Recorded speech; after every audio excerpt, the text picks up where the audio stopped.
Welcome to today's episode of the Blueprint Podcast, where we throw out the old blueprint so we can learn to become who we were always meant to be.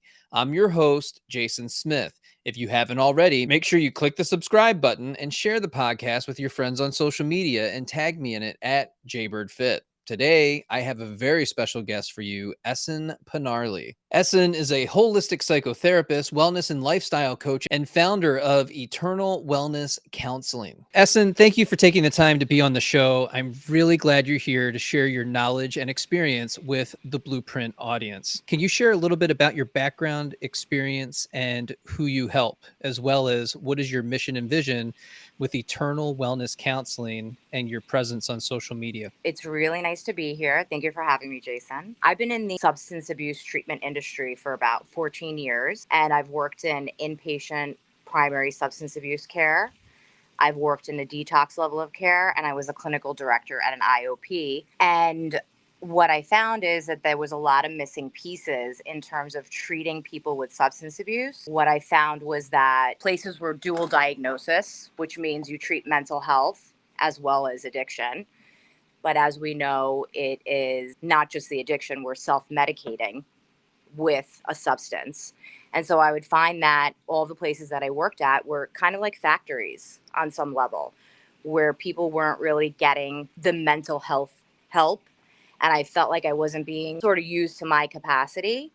And so I started to sort of think about the missing niches and the missing areas and sort of like what was necessarily needed. And I'm a very holistic person myself and very into mental health. I've always believed in therapy. I've always believed in self-improvement. So I started to think of the missing pieces and how I could really better serve the community. And I've been really like honored and privileged to work with such a wide variety of people of diverse backgrounds. And so I felt that I was like multiculturally experienced. I felt that all different socioeconomic backgrounds, because, I realized addiction and mental health doesn't really discriminate. And so that's what came up with the idea. I was like, I need to do my own thing. Like, I need to open up my own practice where I'm a little more holistic, where there's a lot more clinical mental health work being done. So I felt that I could expand more, where I was not only just treating substance abuse, but I was treating people with mental health issues, because I was specializing in trauma and I was specializing in anxiety and depression and bipolar and just a variety of things that come with addiction. And so that's when I came up with the idea of eternal wellness, which is something I think everybody is seeking. And I basically opened up my own private practice in Boca Raton in Florida. And I also started working alongside Jessica Baum on Worth Avenue at Relationship Institute of Palm Beach, and just started to serve a larger population and just started to feel revived and felt like, wow, now I can actually help people in the way in which I didn't feel like they were getting helped in these treatment centers. For those of you who don't know who Jessica Baum is, she wrote the book Anxiously Attached. So if you find yourself with an insecure attachment style, which so many of us do, that's a great place to start your self-healing journey and to dive into your anxious attachment as well as the other insecure attachment styles. Absolutely. I mean, her book is brilliant and everybody should read it. She's one of my mentors and dear friend. It's just a culmination. She walks alongside you in the journey.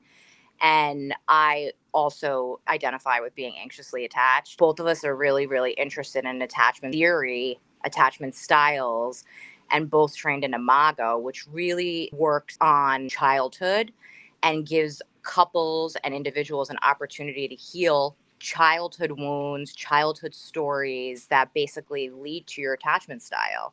And as much as we'd like to think that that happened a long time ago, why is that showing up in my adult life? It does. For those of us that don't know, what is Imago? So Imago is primarily a couples modality, but basically it can be used with friends. It can be used with anybody to help repair relationships, to create more intimacy. It teaches people how, I know you use tear and wear. Is that what you use? Tear and repair like a Tear muscle. and tear and repair like a muscle. So Yeah. in Imago, we talk about what's called rupture and repair.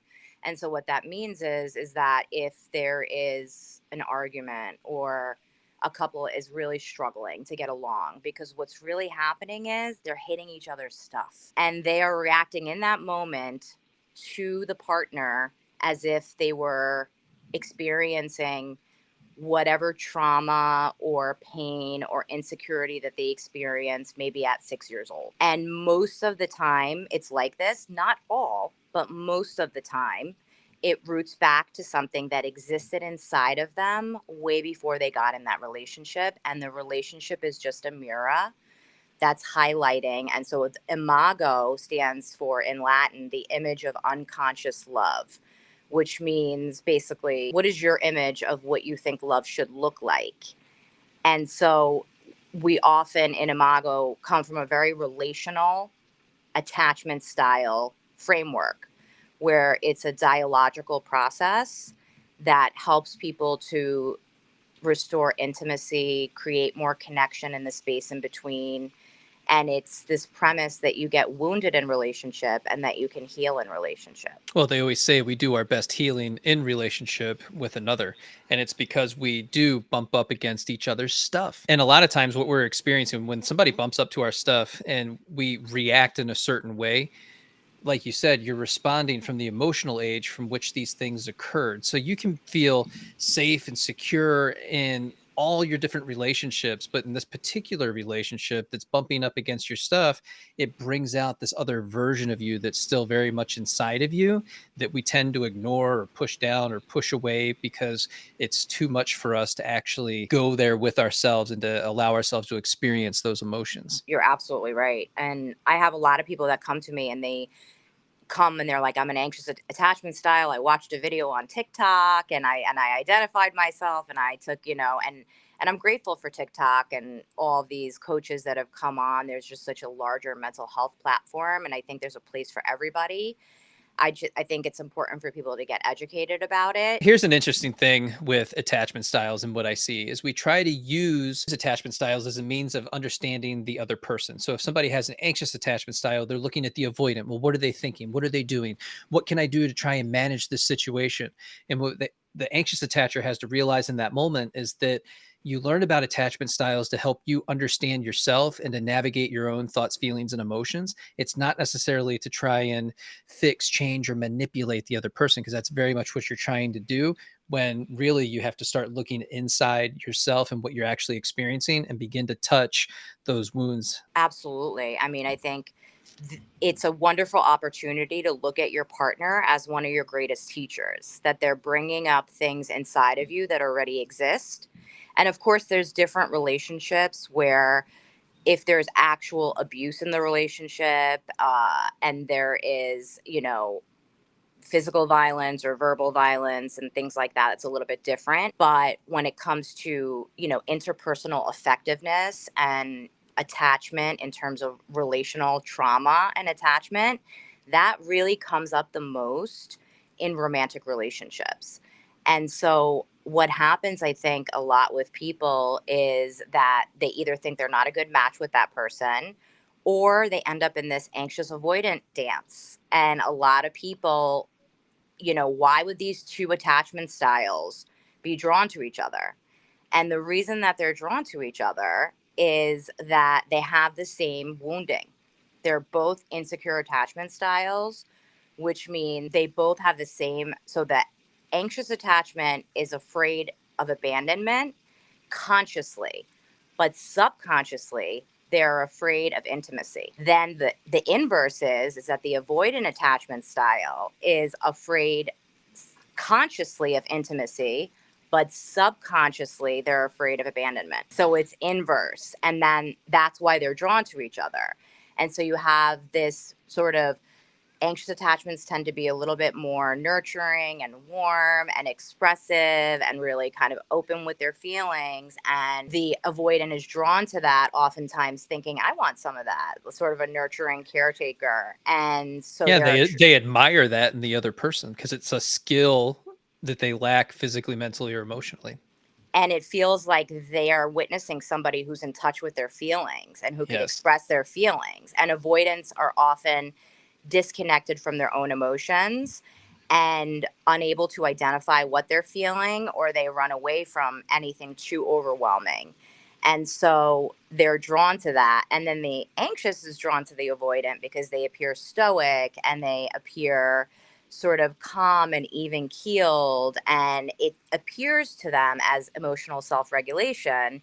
And that's very attractive. They're like, I want some of that. And so it becomes the very thing that draws them to each other, ends up creating this sort of rift in the relationship where it becomes a push pull dynamic. But it's definitely a little more nuanced than that. You know, it's depending on who you pair with. So it's good to know your attachment style and what area you tend to lean towards. But there's, for instance, if two anxious attachments end up together, the one of the anxious attachments can be more anxious in the relationship, and the anxious attachment can, in the context of that relationship, become an avoidant.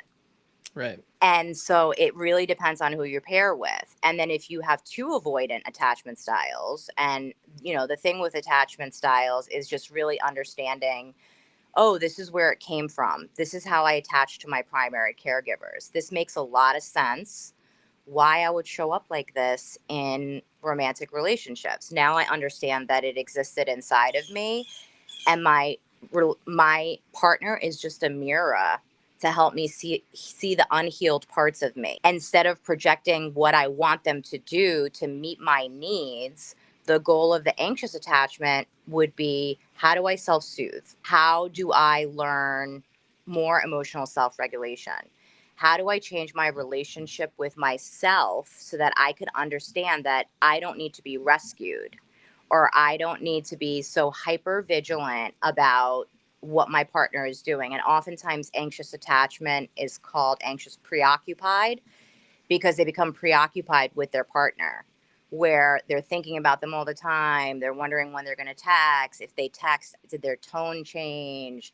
Did they wait too long to text? Are they mad at them? And all these sort of feelings that they're trying to get from their partner is really this internal world that they're not able to hold and understand. And it's the relationship with self. And the more you build that relationship with self and understand, okay, I might be missing some self esteem, or I may be placing my value in this relationship. That's my work to do. It's not my partner's job, even though I can heal in this relationship with support and intimacy. They're not here to fix me, and they're not causing it. They're just activating something that already exists inside of me. And that's just a really hard place to get to when you're in it and you're experiencing it. Oh my God, it is so hard. I mean, I've been through it. I'm sure a lot of people have been through it. It feels excruciatingly painful. It feels, it's akin to feeling like you can't breathe. Right. And it feels like the only thing is to get back in connection with your partner that would soothe you. And so the very thing that causes you anxiety is the very thing that gives you comfort. And so it becomes very confusing. And the way that I describe it is that we have this wounded part inside of us because we're not relating to ourselves, and we haven't done enough of the healing work yet, which is okay, because we're all wounded and magnificent at the same time, and we're all imperfectly perfect. And it just highlights that, okay, it's hitting something inside of me, which is just redirection to focus more on my internal world and to understand, what are my core beliefs? How do I feel about myself? And am I relying exclusively on that relationship to give me a sense of self-worth? So the anxious attacher, from what I've experienced, is they tend to almost shut down a part of themselves and begin to cast blame on the avoidant for not meeting their needs, or whatever it is that they're desiring in that relationship. If this person could only fix what they have going on with themselves. And it's almost like they have blinders on and they can't see their actual role in this dynamic. And it's like, if you could just cultivate enough self-awareness to see your role in this dynamic and how it's pushing the other person away, it's the biggest aha moment that an anxious attacher could possibly have. So how can we cultivate some of that self-awareness to get to that point? So that's, it's really, it's hard when you're in it. It's really hard when you're in it. And it's, if you find that it's a pattern and you find that you're noticing that it's coming up, just sitting with the emotion and sitting with the discomfort. And what anxiously attached people tend to do is not only blame their partner if they would only do this, but they, after a while of not getting whatever need that they need to get met, they start to engage in protest behaviors. And what that looks like is, an anxious attachment can have an avoidant protector. So essentially, I'm anxious and I'm in a relationship with my partner, and he's not meeting my needs, or he is not responding to me in the way in which I would like him to respond to me and the time in which I would like it. Just taking a step back and being like, am I actually connecting and relating with this person and thinking about the other person? Or is this just about me and what I need to feel to soothe my nervous system, to soothe my anxious attachment system? So it's about pausing and knowing it's okay that I'm feeling this, but sitting with it. And the more you start to sit with that and say, where is this coming from? I call it compassionate inquiry. Compassionate inquiry. And then if you could just pause a little bit and understand that this person is putting a blanket over your wounded part, and it feels warm and fuzzy and cozy, and your wounded part is temporarily medicated, and the minute they don't do what you want, or they pull away, or the anxious attachment senses any kind of distance, then their nervous system is completely activated, and then the amygdala, as we know, which is in the midbrain, fight, flight, freeze, or fawn, and we go into, you know, anger and resentment typically comes up. And a lot of times those protest behaviors are, they try to make their partner jealous, or they're like, oh, you didn't text me back for 2 hours, I'm not going to text you back for 8 hours. And so these like subconscious manipulative tactics to try to get back in connection with their partner instead of asking for intimacy and support. And that's where imago comes in, where it's a dialogue, it's a dialogical process where you're able to say, hey, I have something that I'd like to talk to you about, would you be willing to discuss this? And then they might not have the bandwidth at that moment, they may be tired from work, has nothing to do with you, and they say, not right now, but in about 2 hours, I'm willing to do that, or tomorrow. And you being okay with that, because you're going to start working on your own internal boundaries, which is called containment, right?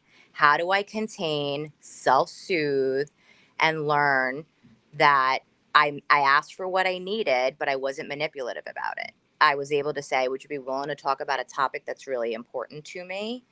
And would you be willing to do that? And being okay with if they say not right now because they don't have the bandwidth. So I want to backtrack for a second Sure. on the anxious attacher. And this is going to be probably the biggest aha moment that I think anybody has in a podcast on attachment, because it's not something that we often talk about, but you mentioned it and I'm very glad that you did, is that the anxious attacher is also avoidant. But what they're avoiding is that fear of abandonment and that Mm-hmm. fear of rejection. And that can make you act very out of character for who you know yourself to be, because you're trying to get all these different needs met from this person, this extension of you, this thing that's outside of you, Mm-hmm. and you're not meeting those things for yourself. Absolutely. And that's why I said it's so nuanced, right? So to think, well, if you're an anxiously attached person and you identify with that, how could you have an avoidant protector? And it's like, it very much comes out, because it becomes, the anxious attacher starts to feel very frustrated and angry and resentful for not getting what they want. And then their subconscious takes over. And I call them either adaptations that they have utilized in the past to survive and to stay in connection with people. And maybe it worked, maybe it didn't. It's all they know. And so they start to subconsciously act in ways that they're not proud of, which could then bring on shame. And it's not about shaming anybody. It's just about recognizing it and taking the time to be compassionate with yourself and understand, oh, I'm engaging in a protest behavior right now because I'm not getting what I need. And I think saying out loud, I had a therapist once say to me, so you're looking for validation in men. And I was like, what? No. And I'm like, so I'm looking for someone to self-soothe me, to make me feel if they do exactly what I want when I want it, then I will be okay. I'm not considering what they may need. I'm not considering how they relate. I'm not considering their space or their time. All I'm concerned about is I'm anxious. You have not gotten in touch with me in the amount of time that I feel is appropriate. I am feeling like you're distant, you're pulling away, you might leave me. And so therefore I engage in these behaviors because that avoidant protector comes up, and I may not answer the phone call when he calls, he or she, depending on if, you're in a relationship with another woman or a man is in a relationship with another man, your partner. And then you start to not answer the phone, or you try to make them jealous, or you become unavailable. And it's a protective mechanism that subconsciously just comes up, and it's this sort of subconscious desire, like, I'm going to leave you before you leave me, or you'll see, watch what I'm going to do. So it's an attempt at sort of trying to punish the partner, because it's like, you caused me pain, you didn't soothe me, and so now I'm going to do it back to you. And so it becomes this sort of, insecure, co-addicted relationship where it goes back and forth. And so what oftentimes happens is that most of the time when an anxious attachment engages in a protest behavior and they pull back, at that point the avoidant subconscious fear of abandonment kicks in, and they often start to try to come closer and reestablish connection, because that threat of intimacy is not there. That threat of engulfment that is often very common, that threat of autonomy and feeling smothered, is not there because the other partner pulled away. And so it's important to notate that one of the skills to cultivate, and it's so hard when you're in it, and it really, really is just pausing and having some compassion for yourself and understanding that it's a really uncomfortable feeling and it makes so much sense. And if I could just get curious with what's going on inside of me and connect with that part of me, and I can try to self soothe, you can call a friend. I always suggest that people reach out to other people to co regulate. Is there a friend in your life that you feel calms you down?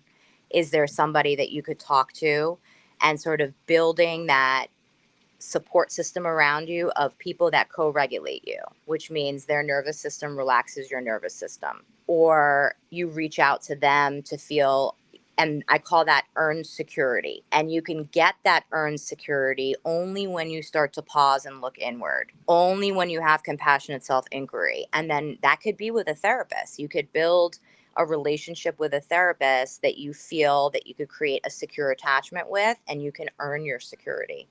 Yeah, but if we co-regulate, now the relationship feels boring. Right, right. And so we mistake that attachment system getting activated with, oh my God, I'm in love with this person, I'm going to die if they don't get back to me, right? And so it becomes boring. But what happens is that we usually go for partners that have both similar and dissimilar qualities of our primary caregivers, in an attempt to subconsciously heal some wounds. And that's what we are attracted to, because it's familiar. And so somebody who might be more calm or boring, or I just co-regulated and now my attachment system is calm, and we equate anxiety with love and desire.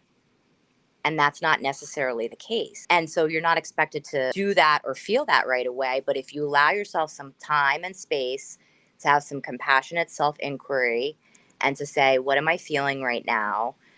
This might have existed. I know this is so uncomfortable, but I'm going to sit with it and I'm going to see what that feels like. And I'm going to really work on calming my nervous system down. And if I calm my nervous system down and this partner feels boring to me, then it's my work to work with a therapist to understand why. When my attachment system doesn't get activated, do I find a partner boring? I think it is when we feel that calm, peace, bliss, and joy, we're just not used to it. And it's such an abnormal feeling that it has to be wrong. Right. So it feels very unfamiliar to the nervous system, because the nervous system is so used to having this implicit sense of feeling anxious. And that is comforting in a weird sort of way, which is that it's familiar. So anything that's familiar. So to feel calm, oftentimes people are like, this actually feels scarier because I'm not used to having this felt implicit sense of safety within.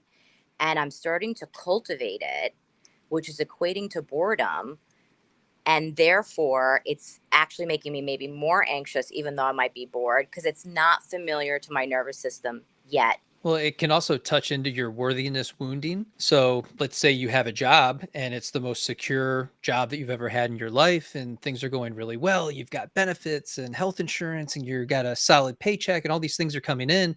And you have that sense of well-being. And once again, because there is nothing to be interjected in there that's going to give you that anxiety and to let you know that, this is where you belong, you start to feel like, I don't really deserve this. I don't belong here. And then you unintentionally, right? We self-sabotage that experience because we just don't feel like we deserve it. It feels too good to be true to the Yeah. nervous system, because the nervous system is used to chaos and things going wrong, and When's you that other know shoe gonna drop? exactly, when's the Yeah. other shoe going to drop? So that's neuroception, right? It's being completely aware. So there's interoception, which is I can start to become aware of what's going on inside of me. But neuroception is this sort of hypervigilance to threat, and threat of losing my job, losing my friendship, losing, and I'm anxious attachment tends to be hyper fixated, or anyone who gets into a neuroceptive state tends to be fixated on what could go wrong. When is the other shoe going to drop? This feels insecure to me. I'm worried about this. And I'm going to notice all of the things that could go wrong, even if there's so many positive things that are glaring at my face due to negativity bias. And negativity bias, it wants to continue to confirm my story. It wants to continue to feed this idea that it's the other shoe is going to drop. It always does. I am going to end up losing this job, or I'm going to lose this friendship, or I'm going to lose this relationship. And so I'm hyper vigilant. My neuroception, my antennas are out to look out for threat, and I'm looking for any kind of threat. And negativity bias is pushing me towards that because it has to support the narrative that I have going on inside of me, despite evidence to the contrary, because I won't see that because my amygdala is hijacked if I'm in an anxious state. Yeah, your reticular activating system is looking for all the things that are going on in your environment to continue to feed you all the evidence that you know to be true for yourself. And so how can we overcome that portion of the evidence that we're looking for and start to move into a place of finding all the positive things that are happening in our experience? So that is what I love. Whether you want to work with somebody that you trust, like a friend, and start to talk about it, I recommend a therapist or a coach to really start to work to cultivate, to understand your inner world in terms of how you relate to yourself, and to understand what are my core beliefs, what is my wounding, because we all have it.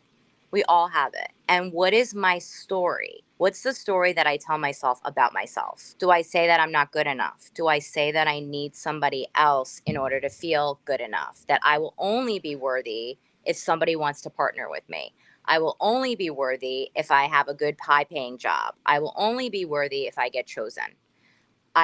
So there's no internal self validation. And that needs to be taught, especially if it was never modeled for you, especially if it was never taught to you, especially if somebody never held your internal world and helped you to make sense of you and your feelings, and was there for you when you were growing up and developing and shaping your identity and shaping your inner biology. So your inner biology and that template and that paradigm gets set at a young age. And so working with somebody to really get down to the root of it, it's hard work, but it is so worth it. It is so worth it.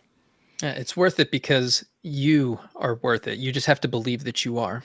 You are so worth it. And the wonderful thing about it is that there's hope on the other side, because you are working towards self-improvement. And even if it doesn't happen as quickly as you want it to, you know that you're walking in the path of healing. And you know that you are working on yourself, and you are learning how to take care of yourself. You are learning how to cultivate a relationship with yourself and become more intimate with yourself, understanding all the parts, the wounded part of you, the little, Jessica calls it the little me in her book, inner child. Everybody has it. You can call it whatever you want, but it's in there. And it has been hurt.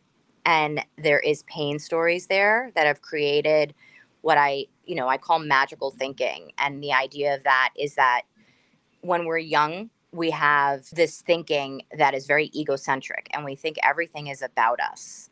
And so if we fall on the sidewalk, we think that the sidewalk is mad at us. Or if mom and dad start fighting, we think we must be bad, or we must have, if we were good, if I was a good girl, if you were a good boy, they wouldn't be fighting.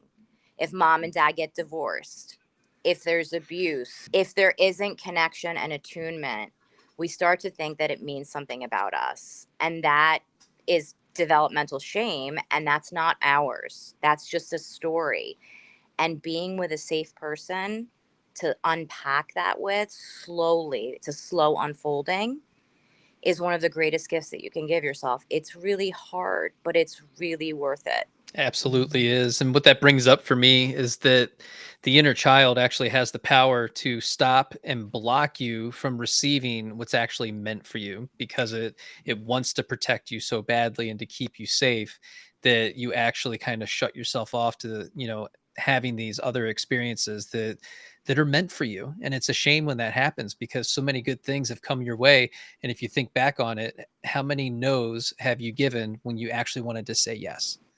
Absolutely. I mean, the inner child and the little me inside of you has been hurt and wounded, and it shows up today. And it throws temper tantrums, and it gets scared, and it's fearful, and it wants to be safe. It's looking for safety. And it's about acknowledging everything that that little boy or little girl has been through, and really having compassion and holding space for that part of you with somebody that you feel safe with. And that takes time. If you end up working with a therapist, if you find a good fit where you create and cultivate this sense of safety, where you can start to have someone hold your inner world and hold that little boy and girl and just be with it. Now, we talked about anxious attachment a lot so far.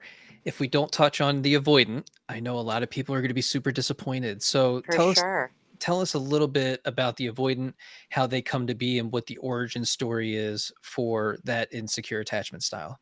So the avoidant, I feel sometimes I actually don't feel like there's enough literature out there for the avoidant. I feel like there are in some areas they can be looked at as demon. I can tell you from my comment section that rings very true, because people are always looking for more information on avoidance. And a lot of the stuff that I produce and that I put out, I have a lot of people commenting, "Hey, I'm avoidant, but I don't know where to start, where to go, what to do, what's a book that I can read." And all the books have a small section on the avoidant, but there's not a Yes. lot of, well, now how can I recover from this?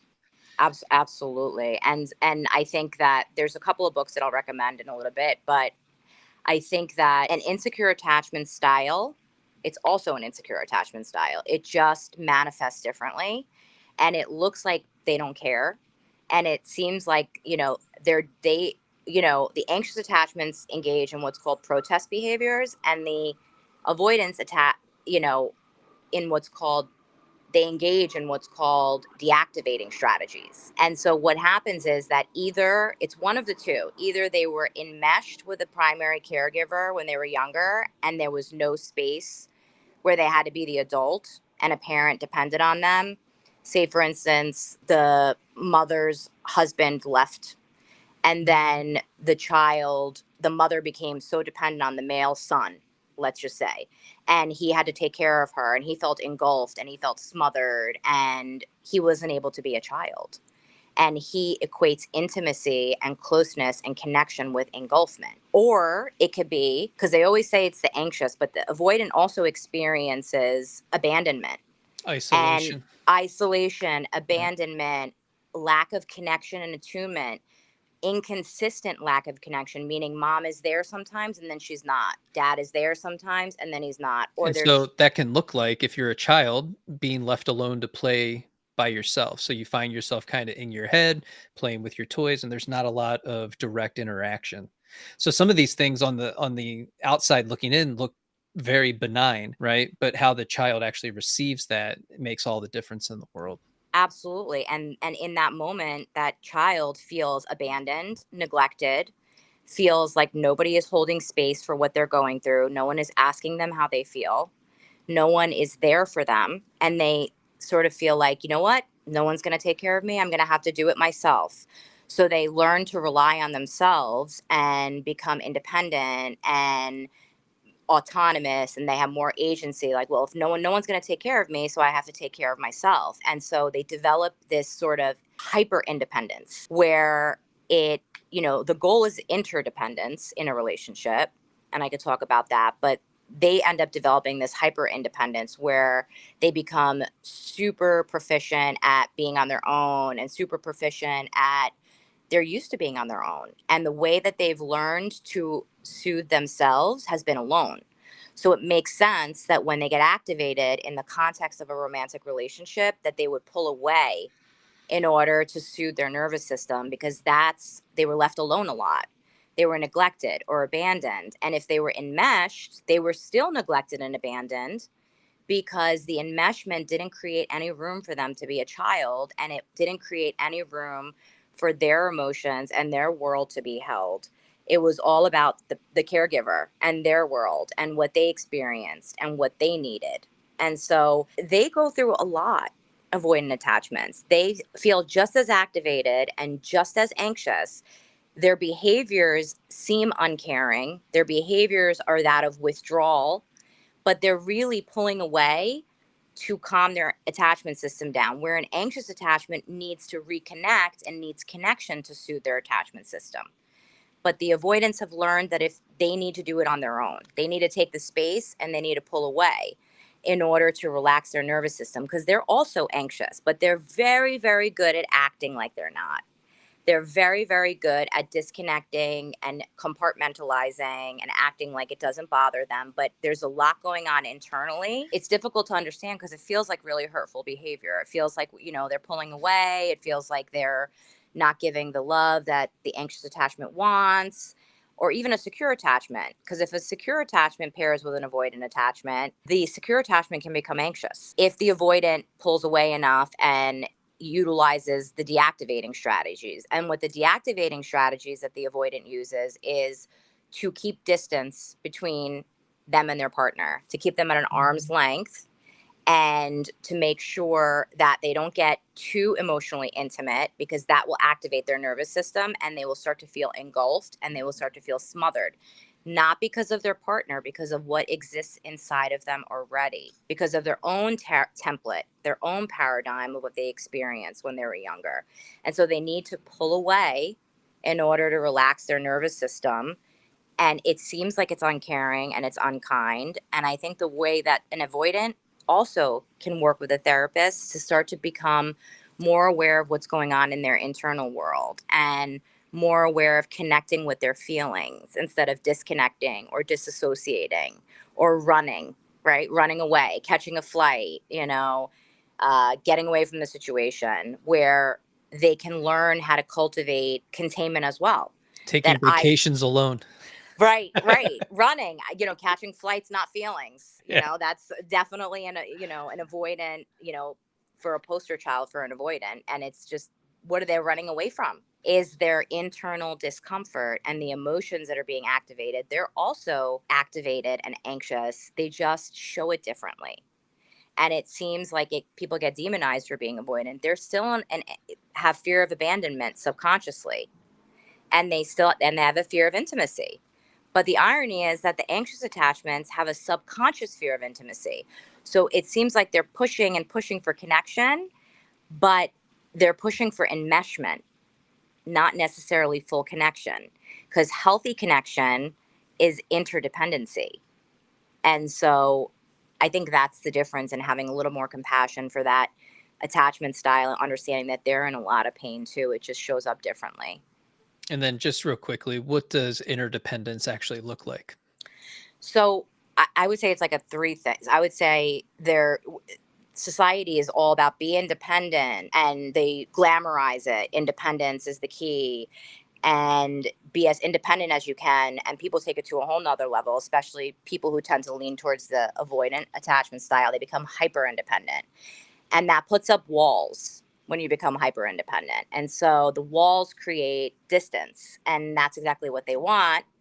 And so interdependence means that there's a healthy amount of intimacy and support within the relationship, where I can depend on you and you can depend on me. I'm comfortable with doing my own thing and having my own friends and my own hobbies, and you also doing that. So I'm okay with spending time with you and connecting with you, but I'm also okay if we do things separately, so that we're not enmeshed, but there is enough time for each of us to have our own sense of relating to ourselves with our own identity and our own friends and hobbies. And then when we come together, we become interdependent with one another, which means you can still depend on your partner. It's not about this hyper independence, like you take care of you and I'll take care of me.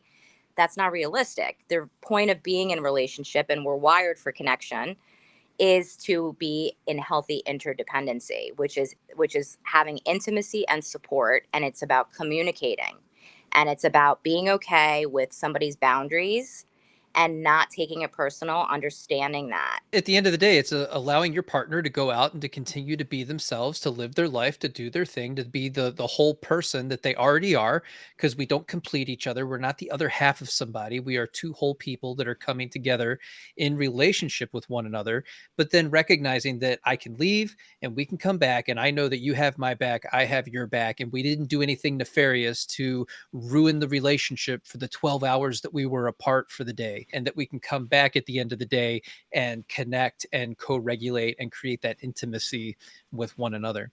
Now, Absolutely.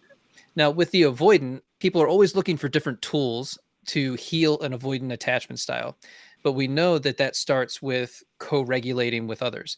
So how can the avoidant initiate co-regulation when it's something that just completely activates their nervous system?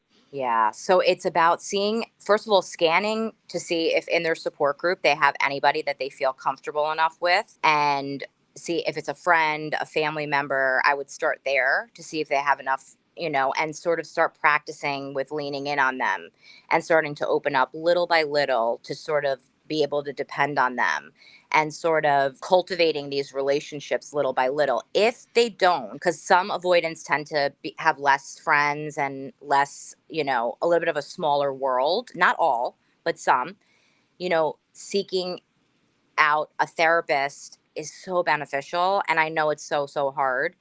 I like the book, The Way of the Spiritual Warrior, or The Way of the Superior Man. Way of the superior man. Yeah. The Way of the Superior Man, and the journey from self abandonment to healing, which everybody, the avoidant and the anxious both self abandon. They just looks different. So it can be applicable to that if they want to start in terms of like reading and getting into that kind of work and becoming, but also scanning their environment to see if there are supportive people that they already feel safe with, that they could start to co-regulate with, that feels less threatening than a romantic partner.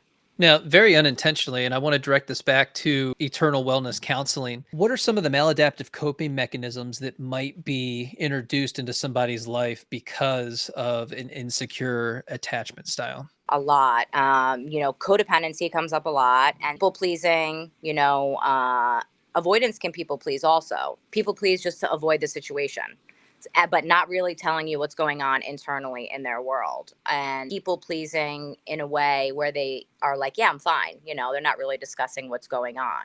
A lot of the maladaptive strategies that I see in individuals and in couples when they're in pain, regardless of what, particularly around relationships and any other issues, whether it's a job, I find people use maladaptive strategies and coping mechanisms to get relief because they are in pain and they're in discomfort. Some turn to drugs, some turn to alcohol. Alcohol is also a drug. Some turn to TikTok. Some turn to TikTok, Yeah. digital addiction, seeking knowledge and just really kind of becoming ravenous and having this insatiable appetite to Okay. Now you're making it personal. this insatiable appetite to sort of learn what is going on with me. But definitely, being addicted to a person, not all anxious attachments are love addicts, but there are people who are love addicts that use the person as a drug. And so they actually experience major withdrawal when they're apart from them, and they're literally using that person to soothe them. So that's a maladaptive strategy. Using any kind of drugs to quell what's going on inside of them, I would say that's another maladaptive strategy. Again, a brilliant adaptation, I call it. Even though it doesn't feel like it's a positive and it's not serving you any longer, at the end of the day, all you're really trying to do is take care of yourself because you feel anxiety, depression, discomfort, abandonment, trauma. It's so painful. And so often we don't have the tools to navigate that. And so it makes sense that somebody would pick up a drink or pick up a pill or get in another relationship right away, right? Right. And that happens. I see that really, really typically very, very common. Just replace it with another person. And then people pleasing. And that is a big one. And, codependency is very broad. People think codependency is I need you. And if you're okay, I'm okay. Or I'm dependent on another person. That's not really what codependency is. Codependency is your relationship with yourself. You could actually be codependent and not depend on anybody, but you worry about what other people think about you. You self-abandon and you self-betray and you people please, which means you do things that you don't really want to do. And procrastinate.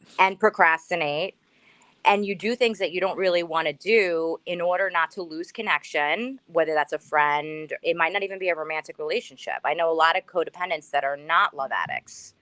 They just have codependent tendencies, and it's not all bad. It's codependency makes you loving and nurturing and empathetic, but it's the areas in which you self-abandon and you deny parts of yourself in order to please somebody else. Because what happens is you store that. You store those emotions, you store those feelings, and they're going to come out.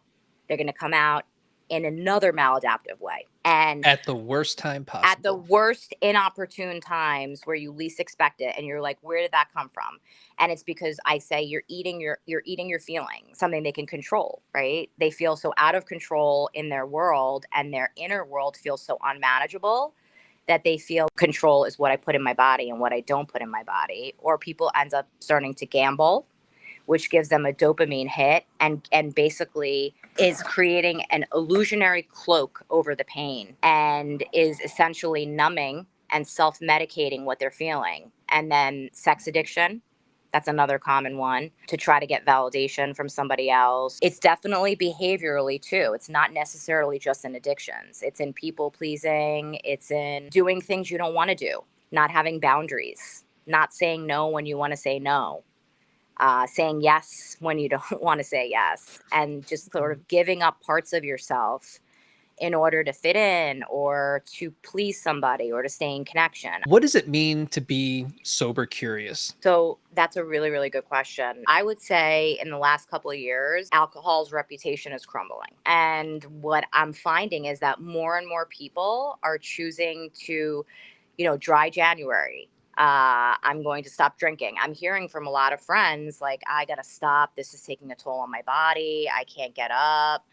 And more people are coming out as sober that we didn't even know, that don't even promote it. Jason Bateman is sober.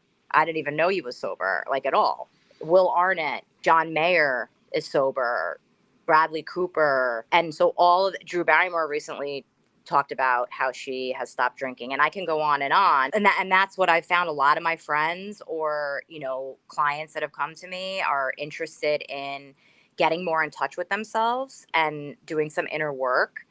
And that's on a variety of issues. And they're finding that they don't want to have hangovers anymore.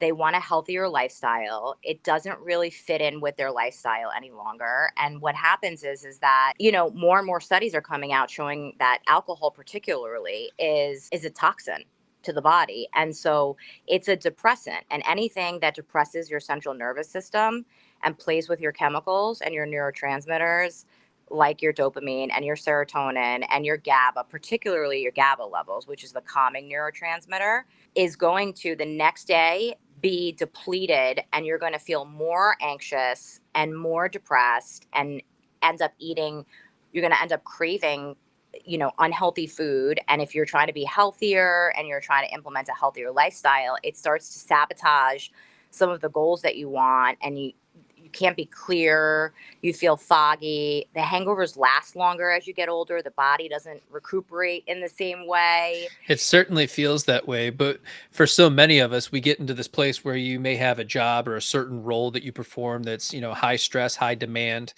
physically, mentally, and emotionally, and you'll find yourself after a hard day or a hard experience where you're saying, "God, I need a drink," or I need something, and that's the go-to habit. Yeah, I mean, that is the most socialized, normalized drug, because alcohol is a drug, in society. I mean, everywhere we go, it's glamorized in movies, and it's normal. Let's meet for a drink. Let's go to happy hour. Let's go out and grab some drinks. And I think the paradigm is shifting where people are more into holistic modalities and more into wellness. That's why I named actually my company Eternal Wellness, because I started going towards that avenue. I started getting involved in like hyperbaric chambers and red light therapy, and I was in plunge. I've been doing cold plunge now for a while, hot yoga. And I just felt like it goes against everything that I stand for. I don't want to feel hungover. I don't want any more anxiety. And it's really hard to work internally on yourself in terms of understanding why you're feeling what you're feeling and really connecting to yourself when you are, under the influence of something that it takes time to recover that alters your brain chemistry. And so I think the sober curious movement is just a shift towards a lot of people choosing to change their lifestyles. It's not necessarily that they go to AA or NA. They just choose, this is not serving me any longer in my life. And I don't find that it fits in. And I feel like I'm healthier. I feel clearer. I feel much better. I actually have more clarity. I feel that I am able to work on myself a little bit more and really figure out who I am and what my wounding is through more clarity.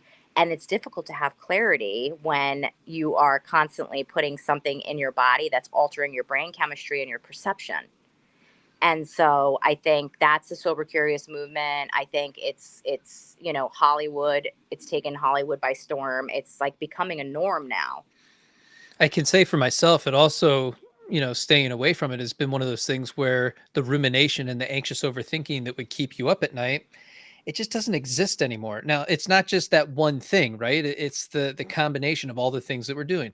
You're working out, you're taking care of yourself, you're eating well, you're going to the gym, you're doing cold plunging, breath work, using all these different modalities. Maybe you're going to therapy on top of that. But Hmm. there's a point where you feel pretty well regulated the majority of the time. And so that anxious overthinking that used to happen all the time, or you're ruminating on, a situation that happened and you're mad that you didn't say this one thing and maybe I should have said it better, or, you embarrass yourself over something, and, that tends to play this massive role. It just doesn't anymore. It doesn't exist. Like I can't get there anymore.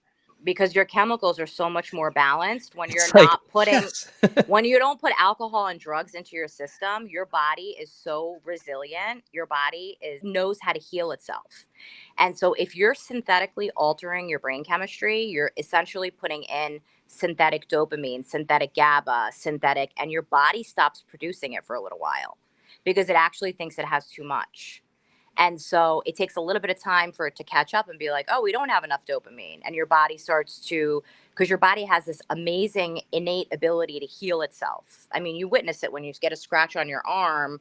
And, if you take good care of it, and maybe it'll leave a little scar, but if you take care of it really well, and internally, it's the same thing. If you take out any kind of drug that you are using to take the edge off, to sort of comfort that internal unrest, or self-medicate that anxiety or depression that you're feeling, or uncomfortability. If you take it out for long enough, your own body is more powerful. Your own body has chemicals inside of it that are what I call hope molecules. And these hope molecules, from working out, you get more endorphins. Endorphins are painkillers. They're more potent painkillers than any synthetic substance you can put in your body. And so they work better.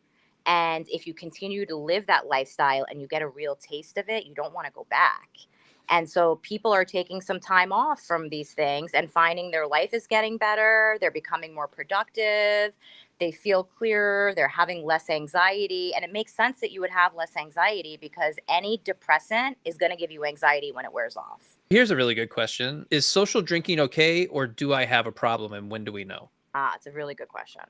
So the irony in that, and a lot of people don't get it, they're like, well, this person drinks every night and they have one drink a night. Now, it's about how you drink when you drink, and it's about, can you just have one drink, or is it sheer willpower to have that one drink? So it's the idea that the phenomenon of craving begins for people who have an addictive nature, who have a tendency to have an addictive personality. And then that addictive personality sort of manifests into a particular area, which is whatever it is that gives them the most pleasure and whatever gives them the most relief. And so that becomes their drug of choice, whatever it may be. Pick your poison. And so this idea, it's how you drink when you drink. And can you put it down? Can you have one drink and put it down all the time, consistently? And does the phenomenon of craving occur for you? Meaning, once you have one drink, you can't stop. You're going to drink one bottle, two bottles. But there's some people that can have a drink a night and it never escalates further than that.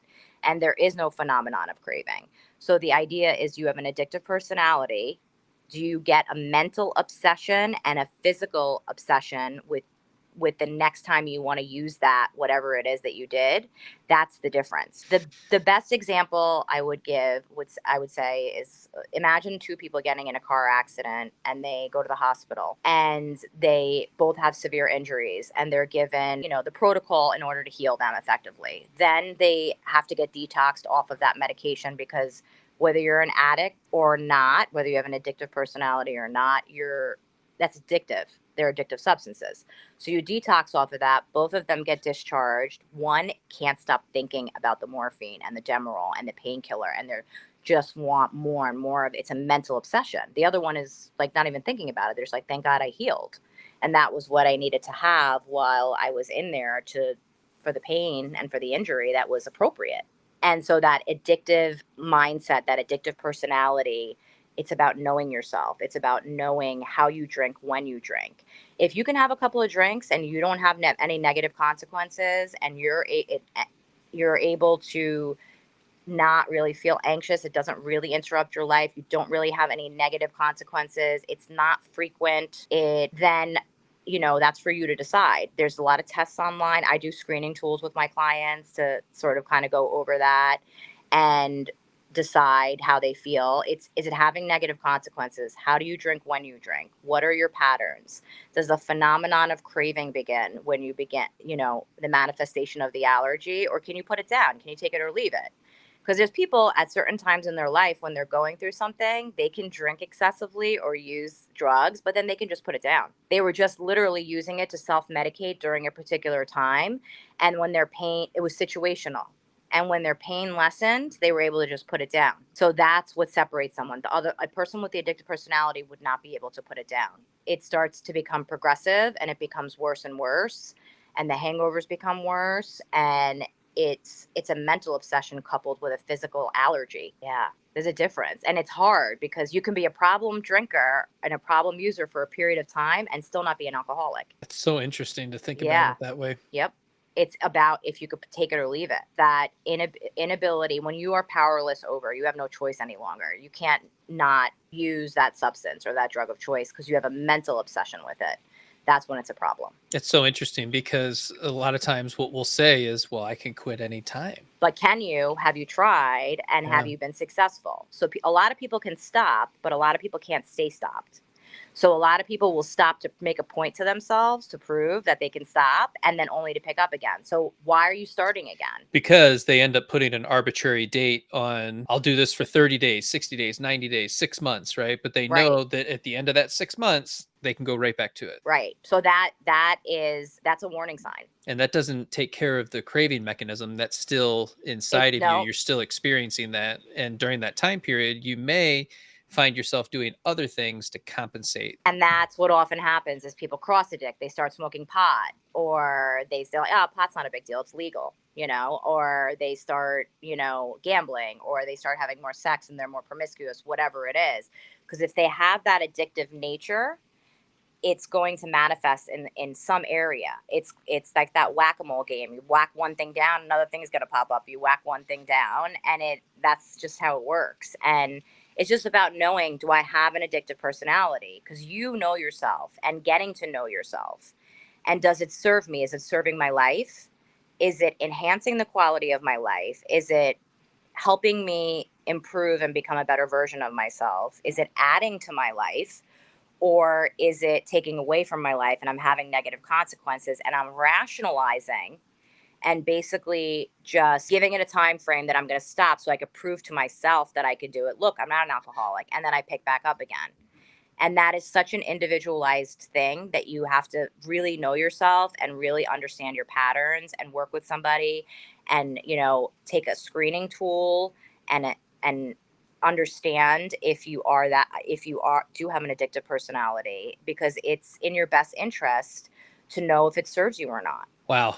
You gave us so much value today. I know this podcast today is going to change so many people's lives and give them so much information that might be the missing piece that they've been looking for. So, Essen, thank you so much for joining us today. Can you tell the audience where they can reach you and how they can work with you directly? And don't forget to check out her blog as well. Absolutely. Thank you so much, Jason. It was so wonderful. I really enjoyed our conversation. You can catch me. I just started my social media. So I'm Esin Pinarli, LCSW on Instagram. I have a website. It's called eternalwellnesscounseling.com. I also work at Relationship Institute of Palm Beach, which is relationshipssb.com, and beselfful.com. And so you could catch me on any of those websites. And I have a lot of I just started writing a lot of blogs about these topics. So please feel free to read them. And I will be producing some more content on social media and just giving some more, hopefully, good information that people can find useful, that they can put in their toolkit. And if it ignites something inside of somebody where they feel like, oh, I could relate to that, or I could, I might benefit from therapy. I think everybody in the world should be in therapy. That's just me. I mean, I'm in therapy. I just think it's about self-improvement. I think it's about self-development. I think it's about becoming the best version of you. And I think it's really nice to have a third party that's an objective, safe person. And it's all about the right fit, because not everybody, you're not going to feel comfortable with everybody. So I encourage people, if they go out and look for a therapist, please don't give up after the first time. Have some consultations with people and have discovery calls with them and see if you feel comfortable working with them. Yeah, absolutely. Think of it more as an interview and make sure you interview them and see if Absolutely. it's a good fit. And that's the most important thing, is the client therapist fit, because that's when you get the most work done. But like I said, I'm on those websites. You could look me up. I'm also on Psychology Today, Esin Pinarli. Thank you so much, Jason. I really appreciate you. I really For appreciate sure. this conversation. And for those of you who want to see more of Essen, she's going to be taking part in the 21-day self-love challenge that starts on July 9th. You can go to the link in my stand store to sign up for that. You're not going to want to miss it. And she's going to be able to answer some of your questions that you've been wanting answered for a while.